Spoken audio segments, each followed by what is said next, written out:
الحمد لله وكفى وسلام على عباده الذين اصطفى أما بعد أعوذ بالله من الشيطان الرجيم بسم الله الرحمن الرحيم ولله الأسماء الحسنى فادعوه بها سبحان ربك رب العزة عما يصفون وسلام على المرسلين والحمد لله رب العالمين اللهم صل على سيدنا محمد وعلى آل سيدنا محمد وبارك وسلم اللهم صل على سيدنا محمد وعلى آل سيدنا محمد وبارك وسلم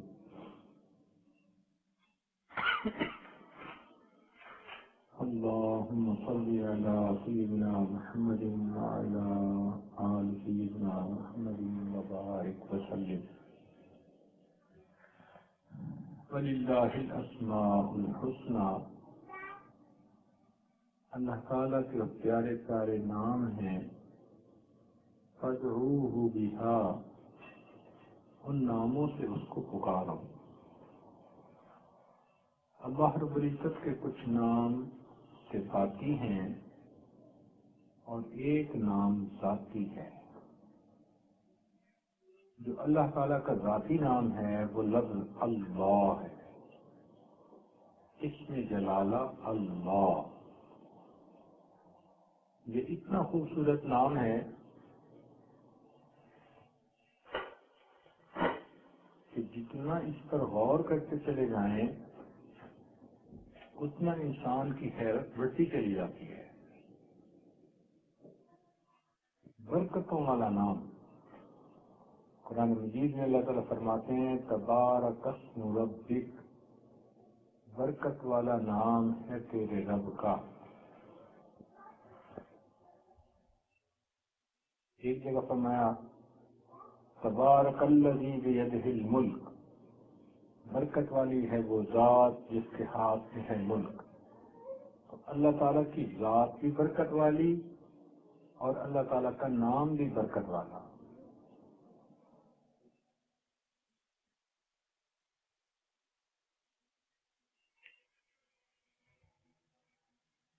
اسی لیے عربی میں ایک ایک لفظ کے کئی معنی ہوتے ہیں مفسرین نے لکھا ہے کہ اسم کا جو لفظ ہے اس کے بھی کئی معنی ہیں ایک معنی اس کا نام ہے اور ایک معنی اس کا برکت ہے تو اگر اس کا معنی نام لیا جائے تو بسم اللہ کا ترجمہ بنے گا بسم اللہ اللہ کے نام کے ساتھ اور اگر اس کا ترجمہ برکت لیا جائے تو پھر معنی بنے گا اللہ تعالیٰ کی برکت کے ساتھ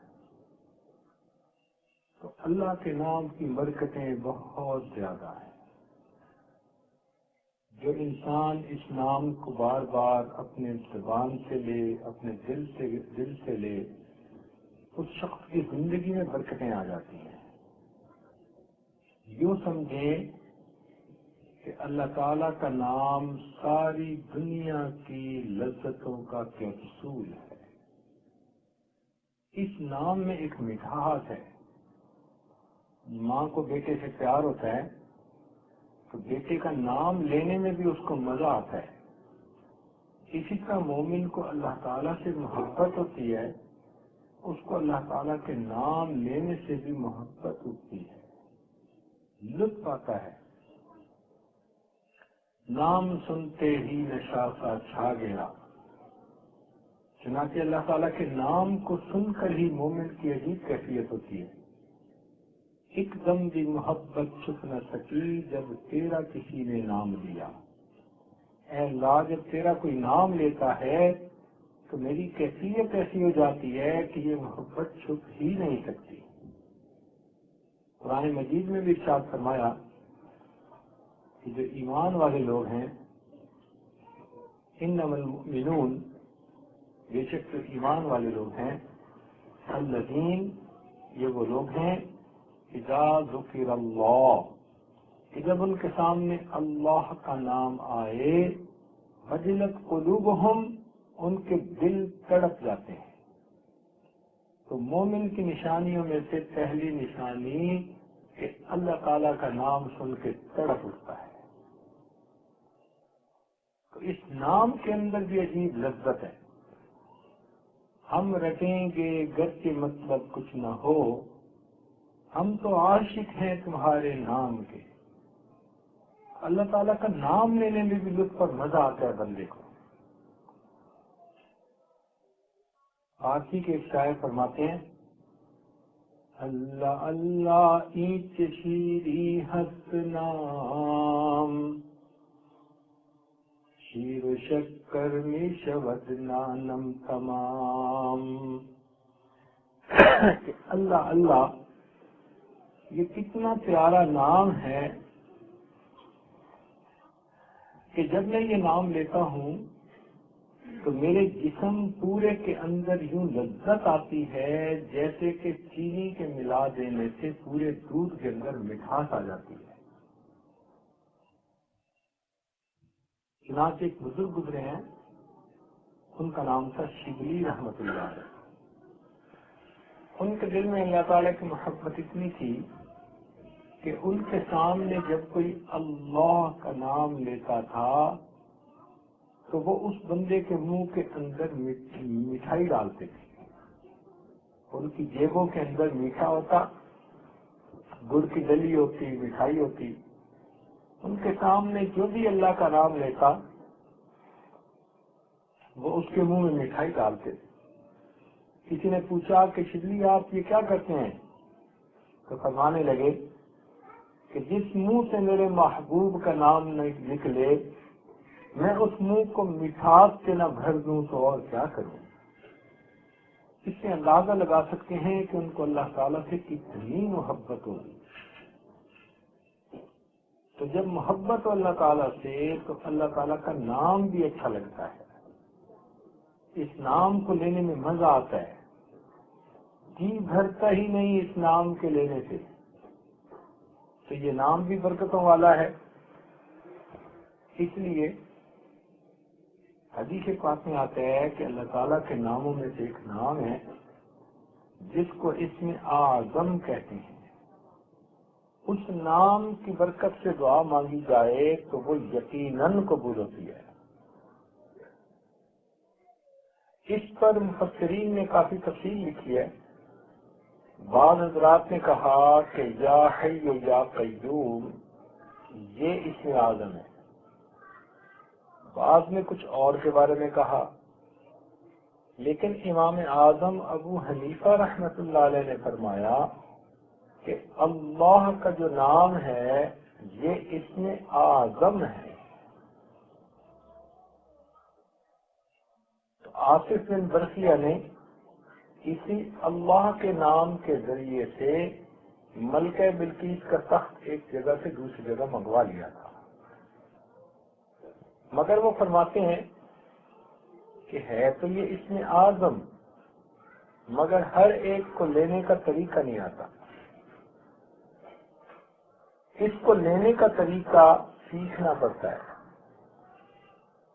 مثال کے طور پر حضرت عیسیٰ علیہ السلام کی زبان سے یہی لفظ نکلتا تھا قم بإذن اللہ، اللہ کے حکم سے کھڑے ہو جاؤ، تو مردے بھی تھوڑی دیر کے لیے اٹھ کے کھڑے ہو جاتے تھے۔ اور آج ہماری یہ حالت ہے کہ ہم اگر قم بإذن اللہ کسی سوئے ہوئے کو کہیں تو سویا ہوا بھی اٹھ کے کھڑا نہیں ہوتا۔ تو یہ فرق کیوں ہے بھائی؟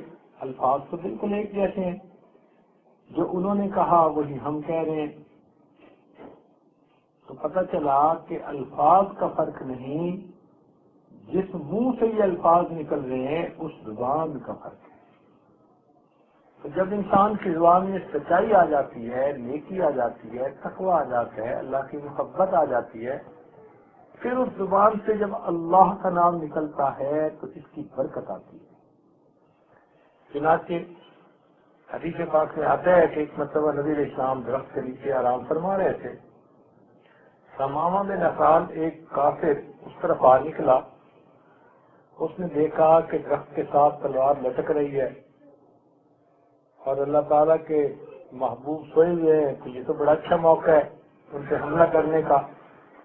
چنانچہ اس نے وہ تلوار ہاتھ میں لے لی، حملہ کرنا چاہتا تھا کہ اتنے میں اللہ کے محبوب بیدار ہوئے۔ جب آپ بیدار ہو کے کھڑے ہو گئے تو اس نے پوچھا میں یمنعو کا منی یا محمد صلی اللہ علیہ وسلم، کہ محمد صلی اللہ علیہ وسلم آپ کو مجھ سے اب کون بچا سکتا ہے؟ حدیث میں آتا ہے کہ آپ نے ارشاد فرمایا اللہ، تو بس اللہ کا نام لینا تھا، اس کے اوپر ایسی ہیبت طاری ہوئی کہ وہ کانپنے لگ گیا، حتیٰ کہ تلوار اس کے ہاتھوں سے نیچے گر گئی۔ تو نبی علیہ السلام نے وہ ہاتھ سے تلوار لے لی، اٹھا لی زمین سے اور اس سے فرمایا میں یمنعو کا منی، اب بتا تجھے مجھ سے کون بچائے گا؟ تو وہ لگا منتیں کرنے، آپ تو بڑے اچھے اخلاق والے ہیں اور بڑے اعلیٰ ہیں اور فلاں ہیں اور فلاں ہیں۔ تو اللہ تعالیٰ کے محبوب نے پھر اس کو معاف کر دیا اور کہا کہ اچھا چلو میں تمہیں معاف کرتا ہوں، تم چلے جاؤ۔ جب اللہ تعالیٰ کے محبوب نے معاف کر دیا تو وہ حیران ہو گیا اور وہیں کھڑا رہا۔ نبی اسلام نے فرمایا کہ تم جاتے کیوں نہیں؟ کہنے لگا اللہ کے نبی آپ نے تو مجھے معاف کر دیا، اب مجھے کلمہ پڑھا دیجئے تاکہ اللہ تعالیٰ بھی مجھے معاف فرما دے۔ تو دیکھیے اللہ کے نام میں کیا برکت تھی۔ چنانچہ دربند ایک شہر تھا، اس میں احمد دربندی رحمت اللہ علیہ ایک بزرگ تھے۔ تو تاتاری شہزادے نے جب ان کو گرفتار کروایا تو وہ ہتھکڑیوں میں پیش ہوئے، تو وہ تاتاری شہزادہ کہنے لگا کہ میں تمہیں سزائیں دوں گا، یہ کروں گا، یہ کروں گا، دیکھا میں نے تمہیں گرفتار کر لیا۔ تو انہوں نے اللہ کا لفظ جو کہا تو ان کے ہاتھوں کی ہتھکڑیاں ٹوٹ کر نیچے جا گئی۔ تو وہ بڑا اس وقت جو ہے گھبرا گیا، پھر وہ حضرت کا متقد بنا۔ بعد میں اس شہزادے نے اسلام قبول کیا اور یوں اللہ تعالیٰ نے اسلام سے جو مسلمانوں سے جو تاج چھینا گیا تھا وہ دوبارہ مسلمانوں کو لوٹا دیا۔ ہمارے علاقے میں ایک بزرگ گزرے ہیں،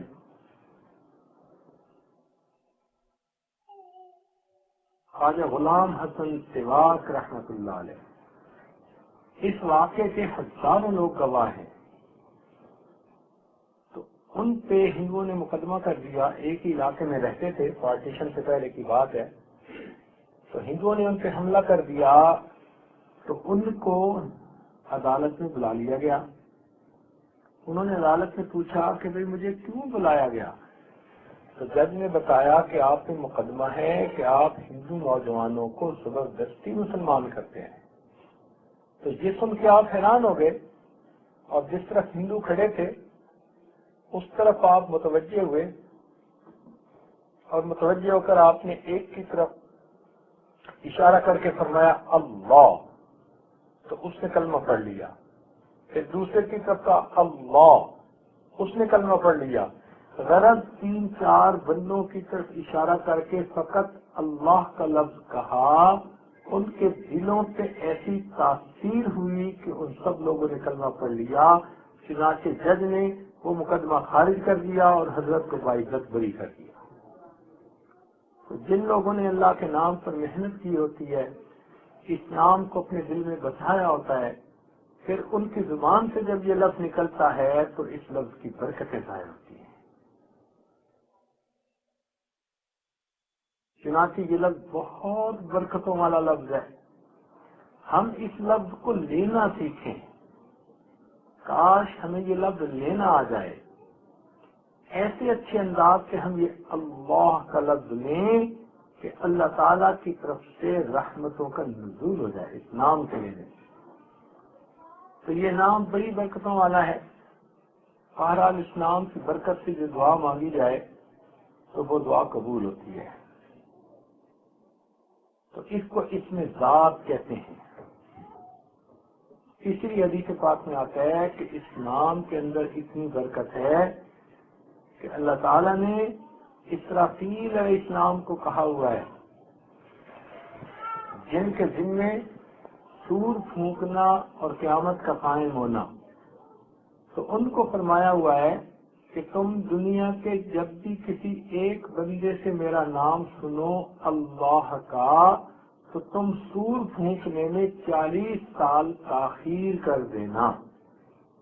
تو جب آخری بندہ دنیا میں اللہ کا نام کہے گا، اس کے بھی 40 سال بعد جا کر سور پھونکا جائے گا اور دنیا کو تباہ کر دیا جائے گا۔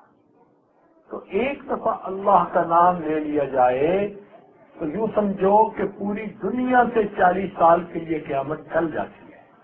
اب یہاں پر مفسرین نے نقطہ لکھا کہ جب اللہ کا نام لینے سے قیامت جیسی بڑی مصیبت ٹل جاتی ہے، تو اگر کوئی اخلاص کے ساتھ اللہ کا نام لے گا، اللہ اس کی زندگی سے پریشانیوں اور مصیبتوں کو کیوں نہیں ٹالیں گے؟ حق یہ ہے کہ ہم یہ صحیح نام لیتے ہی نہیں ہیں جیسے لینا چاہیے۔ یہ ہماری زبان سے تو نکلتا ہے، ہمارے دل سے نہیں نکلتا۔ ایک آدمی نے، ایک بزرگ نے طوطا پالا ہوا تھا اور اس کو اس نے اللہ اللہ سکھایا ہوا تھا۔ اب جب بھی کوئی اس کے پاس آتا تو وہ طوطا اللہ اللہ اللہ کا لفظ بولتا تو لوگ بڑے خوش ہوتے۔ ایک دن وہ پنجرا کھلا رہ گیا تو بلی آئی اور اس نے اس طوطے کو جو پکڑا اور اس کو دبوچ کے بھاگ گئی، تو طوطا ٹیں ٹیں کرتا ہوا جا رہا تھا۔ اس آدمی کو افسوس تو بڑا ہوا کہ میرا طوطا مر گیا، تو اس نے کسی بزرگ کو جا کے حالات سنائے اور ساتھ کہنے لگا کہ حضرت مجھے یہ بات سمجھ نہیں آئی کہ میرا طوطا تو اللہ اللہ ہر وقت کہتا تھا، لیکن جب بلی نے پکڑا تو وہ ٹیں ٹیں کہنے لگا۔ تو ان بزرگوں نے کہا کہ وجہ یہ ہے کہ تیرے طوطے کی زبان پر اللہ تھا، اس کے دل میں ٹیں ٹیں تھی، جب موت آتی ہے تو وہ کچھ نکلتا ہے جو دل میں ہوتا ہے۔ تو اگر ہم اللہ کا نام زبان سے لیتے بھی پھرے اور دل میں دنیا گزری پڑی ہو، تو موت کے وقت پھر یہ اللہ کا نام زبان سے کیسے نکلے گا؟ اس لیے اس کی کثرت کرنی چاہیے تاکہ دل پر اس کی تاثیر ہو۔ آپ نے دیکھا ہوگا کہ اگر ٹوٹی لیک ہو، پانی کا نل لیک ہو، تو نیچے پتھر بھی ہو نا، تو قطرہ قطرہ قطرہ جو گرتا ہے تو وہ نیچے سوراخ بنا دیتا ہے۔ اب اگر پانی کا قطرہ برابر گرتا رہے، مستقل گرتا رہے، تو وہ پتھر میں راستہ بنا لیتا ہے۔ تو کیا اگر اللہ کا نام بار بار کسی دل پر چوٹ لگائی جاتی رہے تو یہ اللہ کا نام اس دل میں راستہ نہیں بنا سکتا؟ تو ہمارے دل کتنے پتھر کیوں نہ ہوں، اگر ہم باقاعدہ کثرت سے مراقبہ کریں گے تو ایک دن آئے گا کہ ہمارے پتھر دل میں سے بھی اللہ کا نام باہر اتر جائے گا۔ حضرت اکرم ثانی رحمۃ اللہ علیہ نے ایک تمثیل لکھی ہے، فرماتے ہیں کہ قرآن مجید کی ہر آیت کا ایک ظاہر ہے، ایک باطن ہے۔ تو ایک آیت میں اللہ تعالیٰ فرماتے ہیں ان الملوک اذا دخلوا قریۃ افسدوها وجعلوا اعزۃ اہلها اذلہ، کہ جب بادشاہ کسی بستی پر حملہ آور ہوتے ہیں، اس میں داخل ہوتے ہیں، تو افسدوها، اس میں فساد مچا دیتے ہیں، اور جو وہاں کے رہنے والے ہوتے ہیں ان کو ذلیل کر کے وہاں سے نکال دیتے ہیں۔ تو انہوں نے فرمایا کہ یہ بہترین تمثیل ہے۔ اگر یہاں پر قریہ سے مراد ہم دل کا قریہ لے لیں، دل کی بستی لے لیں، اور ملوک سے مراد مالک و ملک اللہ کا نام لے لیں، تو پھر اس کا مفہوم یوں بنے گا ان الملوک اذا دخلوا قریۃ، جب اللہ کا نام انسان کے دل کی بستی کے اندر داخل ہوتا ہے، اتر جاتا ہے، افسدوها، انقلاب مچا دیتا ہے، وجعلوا اعزۃ اہلها اذلہ، اور دنیا جو دل کے اندر معزز ہوتی ہے اس کو ذلیل کر کے دل سے نکال دیتا ہے۔ تو اللہ تعالیٰ کے نام میں بڑی برکتیں ہیں۔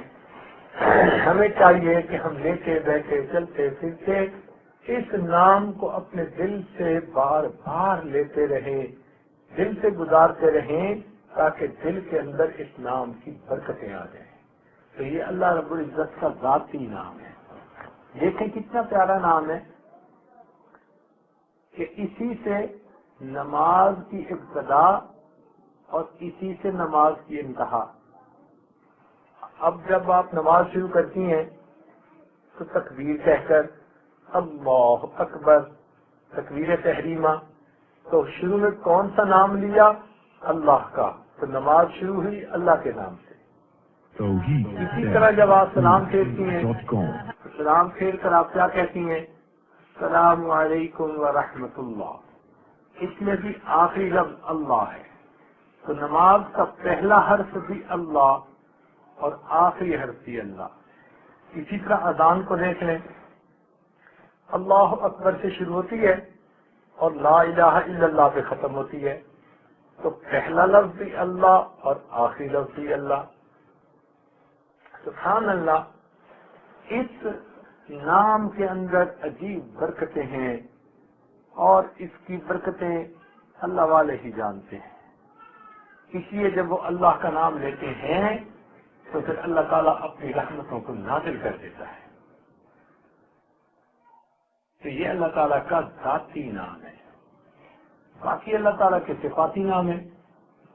صفاتی نام تو بہت سے، چلو دو چار کا مفہوم یاجز عرض کر دیتا ہے۔ مثال کے طور پر ایک نام ہے اللہ کا یا حنان اور ایک ہے یا منان۔ حنان کہتے ہیں اس ذات کو جو کسی کو اپنے سے روٹھنے نہ دے، اگر کوئی اس سے روٹھے تو اس کو فوراً منا لے، اس کو حنان کہتے ہیں۔ جیسے کچھ عورتوں کی طبیعت ہوتی ہے کہ وہ کسی کی ناراضگی کو برداشت کر ہی نہیں سکتی، ذرا کوئی ناراض ہو تو فوراً اس کو منا لیتی ہیں معذرت کر کے۔ تو کسی کی ناراضگی کو برداشت نہ کرنا اور اس کو فوراً منا لینا، یہ حنان ہے۔ کیا مطلب ہوگا حنان کا؟ مطلب ہوگا کہ اللہ رب العزت وہ ذات ہے کہ جب اس کا کوئی بندہ اس کے در سے رخ پھیر کے ہٹتا ہے، اللہ تعالیٰ اس در سے ہٹنے والے بندے کو پھر واپس اپنے گھر کی طرف بلاتے ہیں۔ اسی ارشاد فرمایا یا ایھا الانسان ما غرک بربک الکریم، او انسان تجھے تیرے کریم پروردگار سے کس چیز نے دھوکے میں ڈال دیا۔ حالانکہ حق یہ بنتا تھا کہ اللہ تعالیٰ نے بندوں کو اتنی نعمتیں دی، وہ بینائی نہ دیتے ہم اندھے ہوتے، گویائی نہ دیتے ہم گنگے ہوتے، سماعت نہ دیتے ہم بہرے ہوتے، عقل نہ دیتے ہم پاگل ہوتے، صحت نہ دیتے بیمار ہوتے، لباس نہ دیتے ہم ننگے ہوتے، کھانا نہ دیتے ہم بھوکے ہوتے، پانی نہ دیتے ہم پیاسے ہوتے، اللہ تعالیٰ اولاد نہ دیتے لاولد ہوتے، مکان نہ دیتے بے گھر ہوتے، اللہ تعالیٰ اگر ہمیں دنیا کے اندر عزت نہ دیتے ہم ذلیل ہوتے۔ یہ سب کچھ جو نعمتیں ہیں یہ سب اللہ تعالیٰ کی رحمتوں کی وجہ سے ہیں۔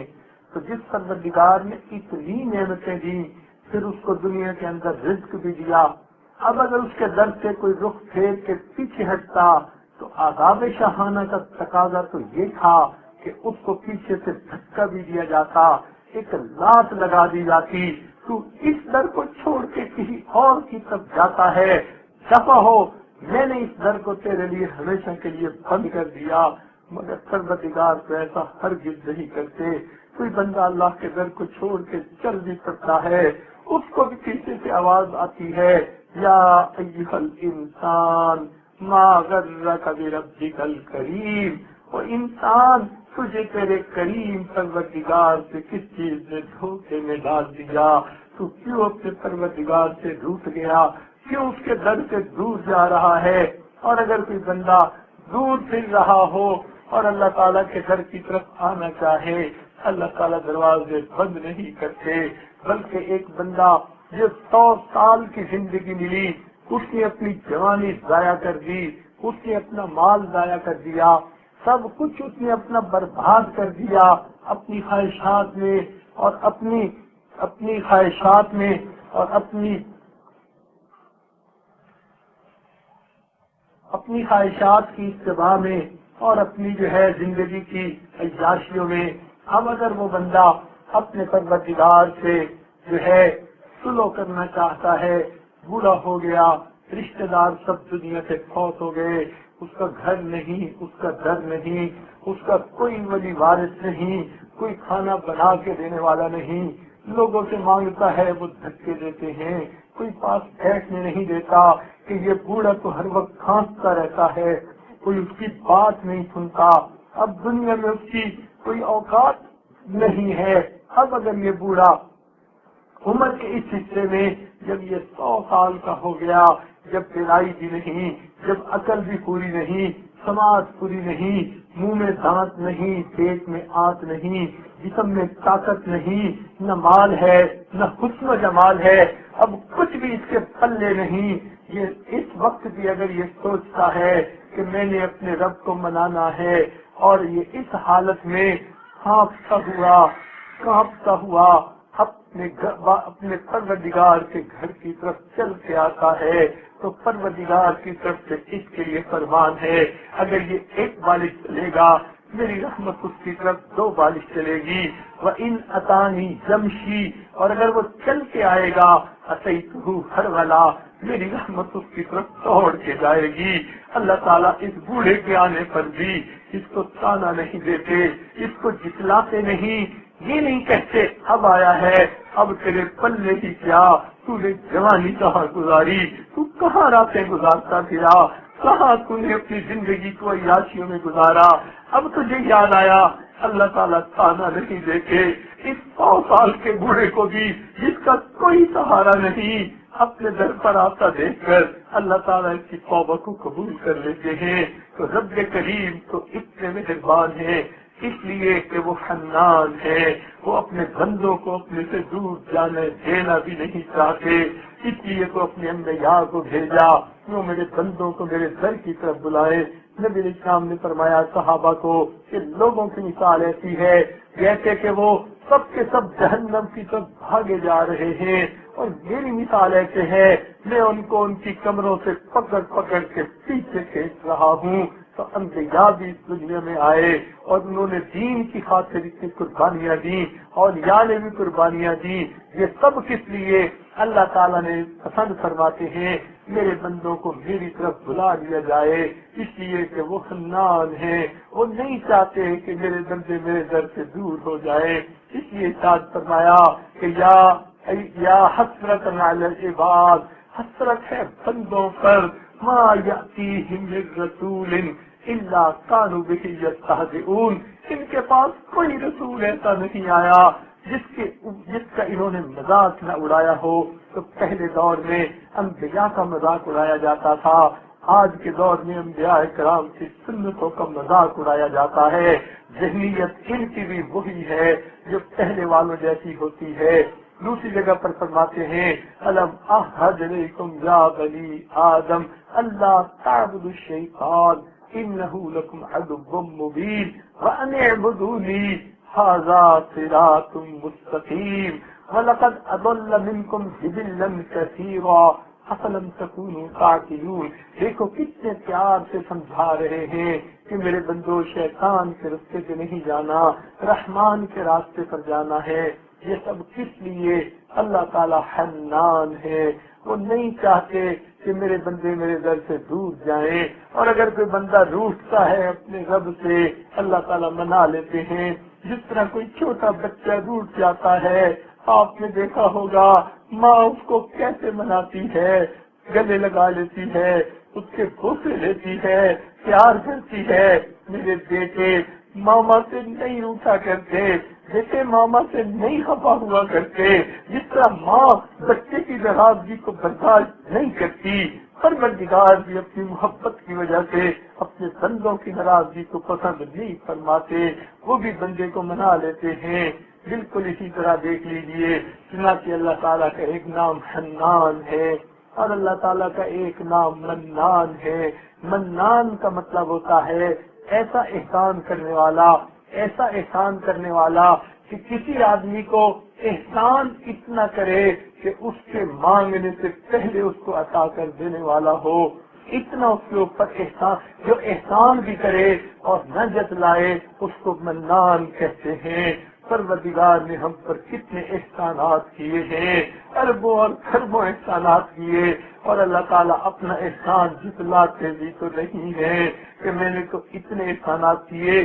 آج تو ہم چند دن کسی کو گھر سے روٹی پکا کر کھلائیں، پھر اگر خفا ہو جائیں اسے تانا دیتے ہیں، احسان جتاتے ہیں. ہم نے تو اتنے دن تجھے کھانا کھلایا، ہم نے تیرے کپڑے دھوئے، خدمت کی، اس کو جتلا دیتے ہیں. مگر اللہ تعالیٰ تو نہیں جتلاتے، اس لیے کہ اللہ تعالیٰ منان ہے. وہ احسان تو کرتے ہیں مگر جتلاتے نہیں ہیں. اسی طرح اللہ تعالیٰ کا ایک نام کریم ہے. وہ کریم کا کیا مطلب ہے؟ کریم کا مطلب یہ ہوتا ہے کہ ایسا دینے والا کہ جو کسی سوالی کو دیکھے تو اس کے سوال کرنے سے پہلے ہی اس کو عطا کر دے، اس کو کریم کہا کرتے ہیں. اس کی مثال یوں سمجھے کہ اگر کار میں کوئی عورت بیٹھی ہوئی ہے اور وہ دیکھتی ہے کہ کوئی بچہ مانگنے والا یا عورت مانگنے والی آ رہی ہے تو دور سے آتا دیکھ کر وہ پہلے ہی جیب سے پیسے نکال لیتی ہے، مانگنے سے پہلے اس کو دے دیتی ہے. تو جو مانگنے سے پہلے دے دے اس کو جو ہے کریم کہتے ہیں. اللہ تعالیٰ کریم ہے. اس لیے فرمایا ما غرک بربک الکریم، تجھے تیرے کریم پروردگار سے کس چیز میں دھوکے میں ڈال دیا. وہ تو پروردگار دے کے خوش ہوتے ہیں.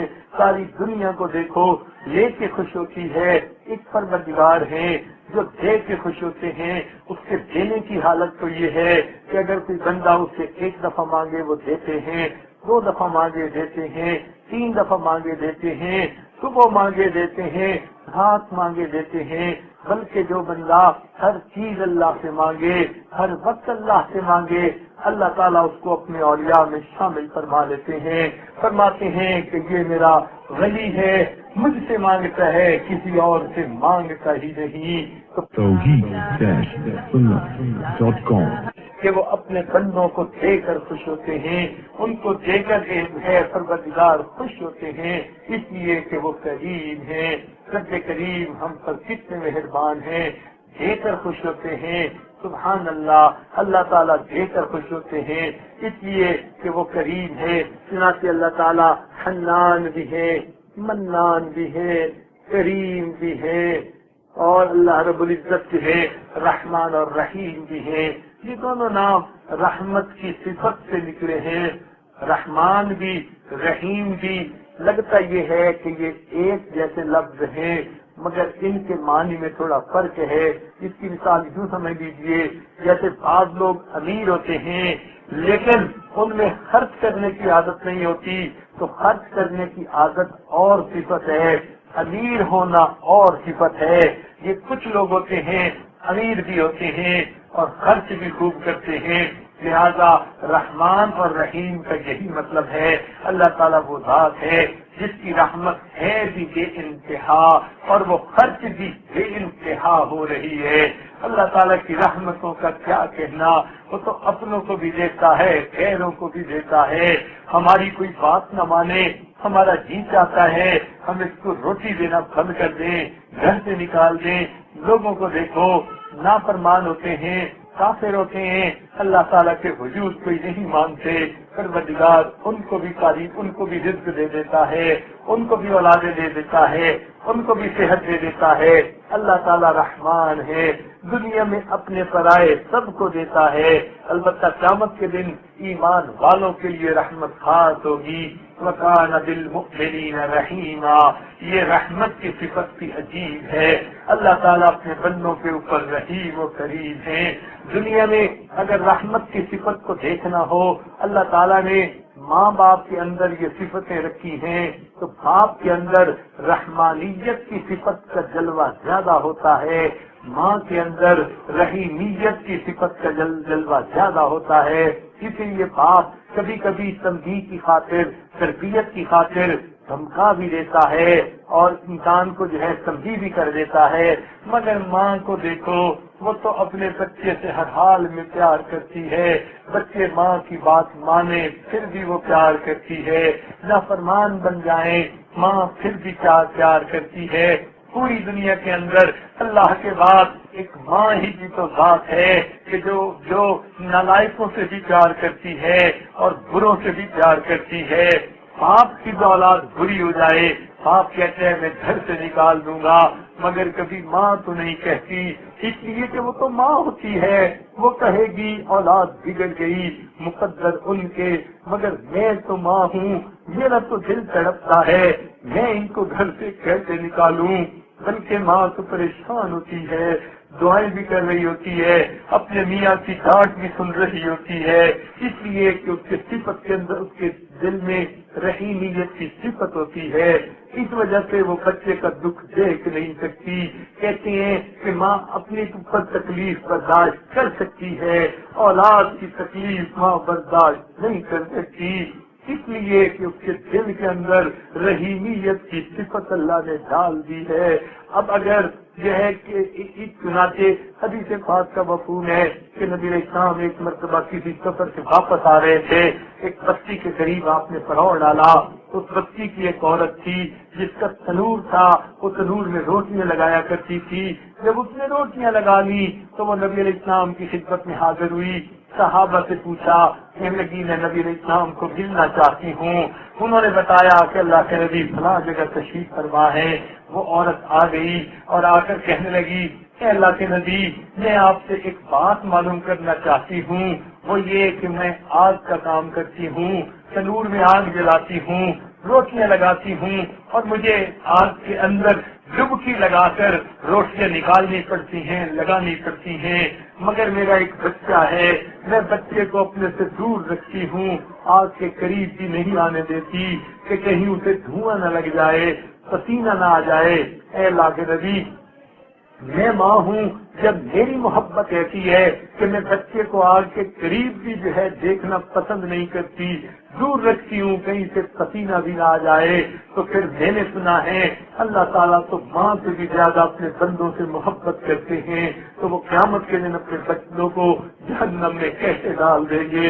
حدیث پاک سے آتا ہے نبی علیہ السلام نے یہ بات سنی، آپ کی مبارک آنکھوں سے آنسو آنے لگے، سب تک گرنے لگے، اتنے میں جبرائیل علیہ السلام نے آ کر کہا اے اللہ کے نبی اللہ تعالیٰ فرماتے ہیں وما ظلمهم اللہ ولکن كانوا انفسهم یظلمون، اللہ ان پر ظلم نہیں کرتا، یہ اپنی جانوں پہ خود ظلم کرتے ہیں۔ اللہ تعالیٰ تو چاہتے ہیں میرے بندے جہنم سے بچ جائے، مگر یہ کرتوت کرتے ہیں، گناہ کبیرہ کرتے ہیں، نافرمانیاں کرتے ہیں، عورتیں ہیں تو بے پردہ پھرتی ہیں، نمازیں قضا کرتی ہیں، غیبت کرتی ہیں، ایک دوسرے سے بہتان باندھتی ہیں، کوئی جو ہے ایک دوسرے کے دل دکھانے کی پرواہ نہیں کرتی، جب یہ اتنے گناہ کر لیتی ہیں اپنے ہاتھوں کی کمائی کی وجہ سے یہ جہنم خریدتی ہیں اور خود جہنم میں جاتی ہیں۔ اللہ تعالیٰ تو ہرگز نہیں چاہتے، تو واقعی بات ایسی ہے اللہ تعالیٰ نہیں چاہتے، لیکن ہم اپنے گناہوں کے سبب جہنم کے حقدار بن رہے ہوتے ہیں۔ اللہ تعالیٰ ہمیں سمجھ عطا فرما دے۔ اللہ تعالیٰ تو بڑے قریب ہیں، وہ تو بندے کی دعاؤں کو قبول فرما لیتے ہیں۔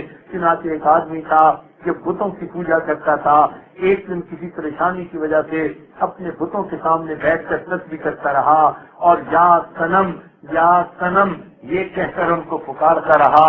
ساری رات گزر گئی لیکن ان بتوں نے کوئی جواب نہ دیا۔ اس کو رات کے آخری پہر میں اونگ آنے لگی، اس اونگ کی وجہ سے اس کی زبان سے یا سمد کا لفظ نکل آیا۔ سمد اللہ رب العزت کا نام ہے، جیسے ہی سمد کا لفظ نکلا اللہ تعالیٰ کی رحمت متوجہ ہوئی، فرمایا لبیک یا عبدی، میرے بندے مجھ سے کیا چاہتا ہے؟ بڑی حیران ہے، رب کریم یہ تو بت پرست ہے، ساری رات بتوں کو پکارتا رہا، اب آپ کا نام تو غفلت اور نیند کی وجہ سے نکلا، آپ نے اس دنیا میں کوئی جواب دے دیا، رب کریم نے فرمایا کہ دیکھو وہ بت پرست تھا، ساری رات بتوں کو پکارتا رہا مگر کسی بت نے جواب نہ دیا۔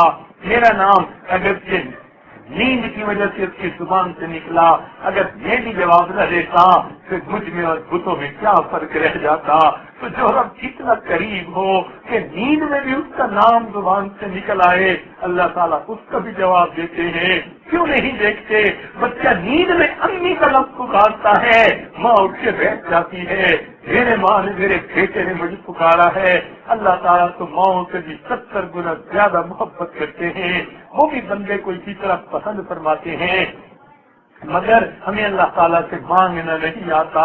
ہماری زبانیں جھوٹ بول بول کے خالی ہو چکی ہیں حقیقت میں، اس لیے جب دعائیں نکلتی ہیں تو وہ اللہ کے ہاں قبول نہیں ہوتی۔ کاش ہم ان زبانوں سے سچ بولتے، اللہ کا نام لیتے تاکہ یہ نورانی بن جاتی، پھر اس سے نکلا ہوا نام ہمارا تاثیر والا نام بن جاتا۔ اللہ تعالیٰ ہمیں اپنے در سے مانگنے کی توفیق عطا فرمائے، اور ہمیں اللہ تعالیٰ اپنی محبت عطا فرمائے، اور اللہ تعالیٰ ہمیں اس دنیا کے اندر اپنے دل کو صاف کرنے کی توفیق عطا فرمائے، تو ہم اللہ تعالیٰ کے نام کا جتنا بھی ذکر کر سکیں اتنا کم ہے۔ اس کی وجہ سے دلوں میں محبت ہوگی اللہ تعالیٰ کی، اور دلوں میں اللہ تعالیٰ کی عظمت آئے گی۔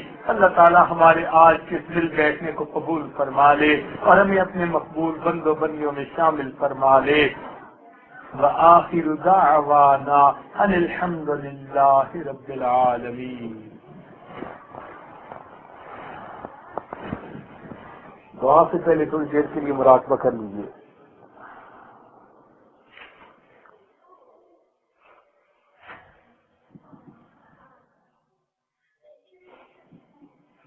آنکھوں کو بند کر لیجئے، سر کو جھکا لیجئے۔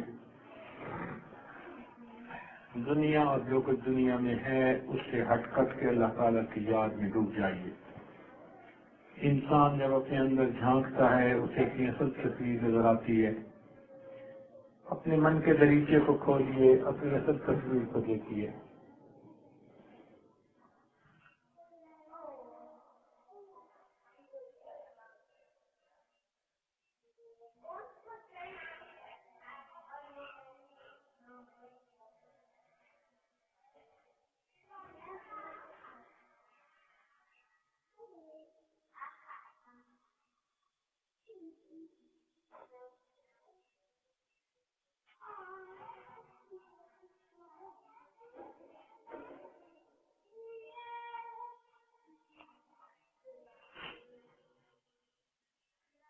اللہ کو اپنا بنا لو، اللہ کو اپنا بنا لو، اللہ کو اپنا بنا لو۔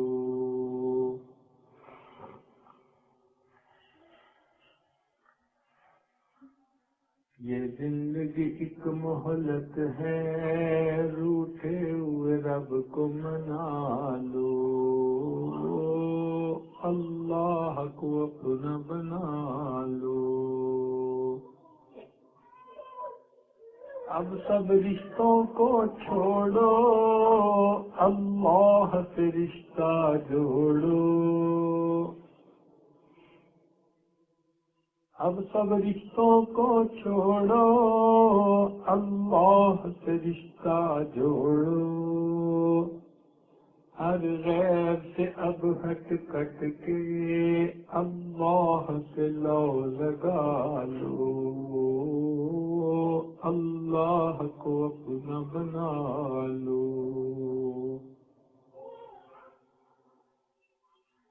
اللہ کو دل میں بسا لو، اللہ کو دل میں بسا لو، اللہ سے لو لگا لو۔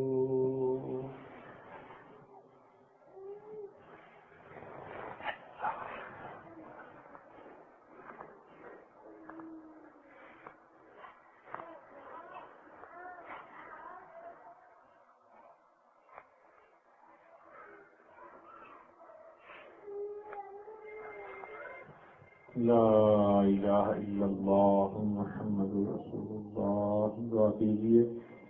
سبحان ربی العظیم اللہم صل علی سیدنا محمد وعلی آل سیدنا محمد وبارک وسلم.